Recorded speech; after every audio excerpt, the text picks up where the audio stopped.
ازيكم يا حلوين؟ عاملين ايه؟ يا رب تكونوا كلكم بخير. النهارده ان شاء الله بقى عندي روتين في المطبخ. عندي كده شويه حاجات كنت هعملها، يعني انضفها وكده، وكمان كنت برضو يعني المشتريات بتاعت الشهر ده ما كنتش جبتها اول الشهر. كان عندي يعني حاجات في التلاجة، فلما خلصت نزلت بقى كده علشان يعني اجيب الحاجات اللي كانت ناقصاني في التلاجة وكده. بس ورجعت بقى كده شربت كوبايه النسكافيه، وابتديت بقى كده علشان خاطر اشوف بقى انضف الحاجه واعمل اللي ورايا وكده. بس الاول هعمل التتبيله بتاعه الشيش طاووق. جبت شيش طاووق من من يعني الراجل بتاع الفراخ. بس بجيبهم يعني الوراك، بجيبها بقول له انا عايزه وراك مخليه. تمام. وانا بقى بجيبها كده بقطعها. اللي بيبقى بالوراك احلى بكتير من الصدور، يعني بيبقى الوراك بتبقى طريه. انا كنت عاملاه قبل كده في فيديو عندي في القناه، أنا اسيب لكم يعني رابط الفيديو ده تحت في صندوق الوصف، اللي يعني لو حد حابب ان هو يدخل يشوف الطريقه. هقول لكم برده كده سريعا انا حطيت ايه. حطيت نص كوبايه من اللبن ومن الزيت، وحطيت كمان معلقتين كبار من صلصه الطماطم، وحطيت معلقه كبيره من المستردة، وحطيت عصره ليمونه، ومعلقه بقى كبيره من الثوم البودر والبصل البودر والبابريكا والسبع بهارات، وكمان ملح وفلفل بس. والتتبيله دي بيبقى طعمه كده حلو لما بحط بقى فيها كده الوراك متقطعه. وبسيبها بقى كده في شويه في التلاجة، ممكن يعني تسيبها من بالليل بيبقى طعمها كمان حلو. ممكن لو مش حابه تعمليها بلبن اعمليها بزبادي، برضو الزبادي بيخليها طعمها كده حلو. وبيخليها برضو طريه. بس ابتديت بقى كده كده حطيت يعني كده كل المكونات، وابتدي بقى كده اقلبهم كويس مع بعض، وابتدي بقى كده احط عليهم الوراك. طبعا انا غسلاها بقى كويس وكنت يعني نقعاهم في ميه وليمون وملح وخل. تمام. وقطعتهم بقى كده مكعبات كبيره شويه، وابتديت بقى كده احطها عندي في التتبيله اللي احنا عملناها ديت.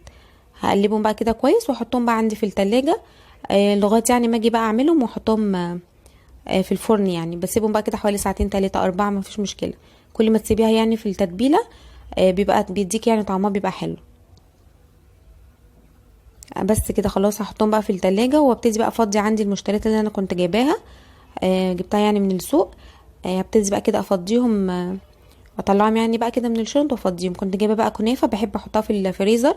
لما بتحطيها في الفريزر وتيجي تستخدميها بتبقى يعني حلوه. احسن كمان من الطازه، يعني بتبقى حلوه معاكي كده وبتتقطع معاكي بسهوله. بس. وكنت جايبه كمان بقى طماطم، وجبت كريم شانتيه من العطار اللي في السوق برضو، علشان كان اللي عندي خلص.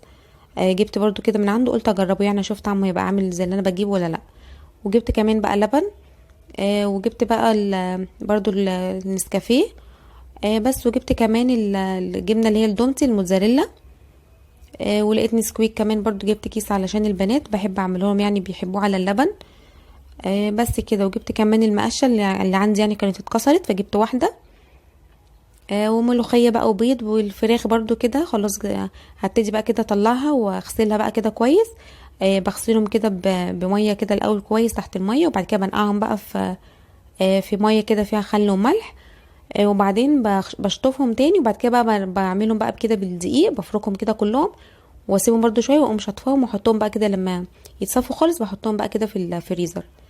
بس. وفضيت برضو كده البيض في المنظم بتاعه، وابتدي بقى اشيله. جيت بقى كده هنا هنضف بقى عندي الرخامه. الحاجات اللي على الرخامه بقى كده ابتديت ان عايزه انضفها كلها، كانت تراب وكده. غسلتها بقى كده وحطيتهم في الارض يتصفوا. وقلت بقى كده اعمل العيون بتاعه البوتاجاز، علشان خاطر لازم كل يومين او حاجه بعملهم يعني، عشان لونهم يعني بيغير معايا. فجبتهم بقى كده حطيتهم في الطبق، وحطيت بقى ملح ليمون وخل، وحطيت كمان كربوناتو. وميه بقى سخنه والسائل طبعا او الصابون يعني بتاع المواعين، واسيبهم كده يتنقعوا شويه. بس. والحوامل بقى بتاعه البوتاجاز عملتها بالسترس، رشيت كده عليها وسبتها شويه، وبعد كده بقى غسلتهم وشطفتهم. وبس بقى الرخامه رحت عملتها بقى كده كويس غسلتها يعني كويس بالصابون وكده بالسلكه. وابتديت بقى كده ارص كل الحاجه اللي انا بحطها بقى كده عندي على الرخامه يعني اول باول كده. لما تعملي الحاجه قبل ما يبقى فيها دهون او كده بتسهل عليكي، بتغسلها بس من التراب او حاجات كده بسيطه، غير ما يبقى تسيبيها كتير بتبقى كلها دهون بتتعبك انتي وانتي بتغسليها يعني خلي دايما كده ايدك في الحاجه على طول تبقى بتسهل عليكي وكده.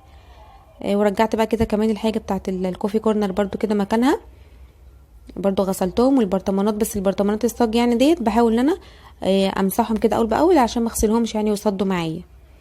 بس. وخلصت بقى كده الحوض كمان وغسلت كل حاجه. وقطعت بقى كده هنا الفلفل بقى اخضر واحمر، تمام. وقطعت كمان بصل علشان بقى اعمل بيهم الشيش طاووق.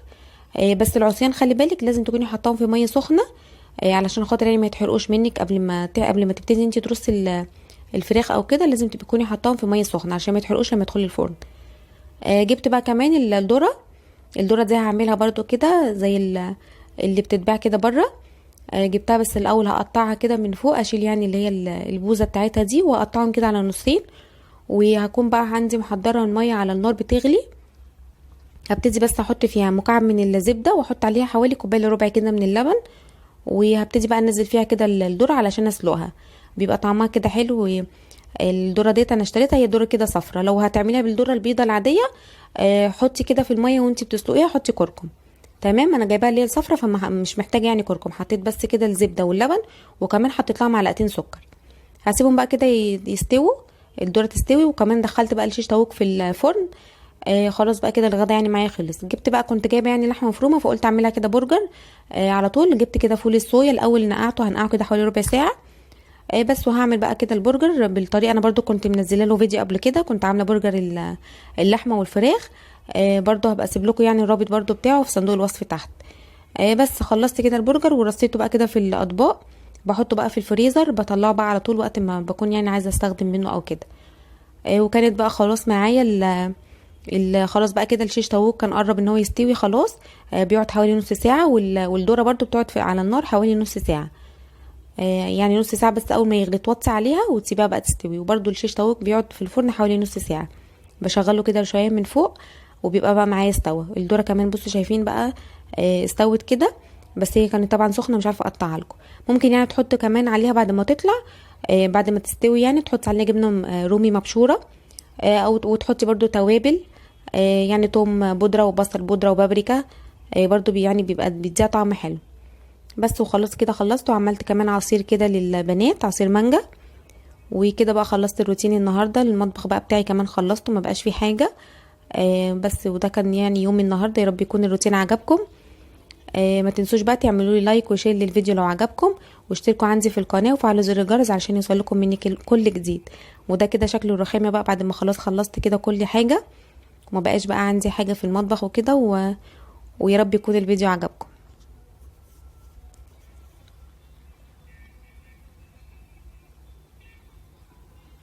اشوفكم على خير في روتين جديد ان شاء الله.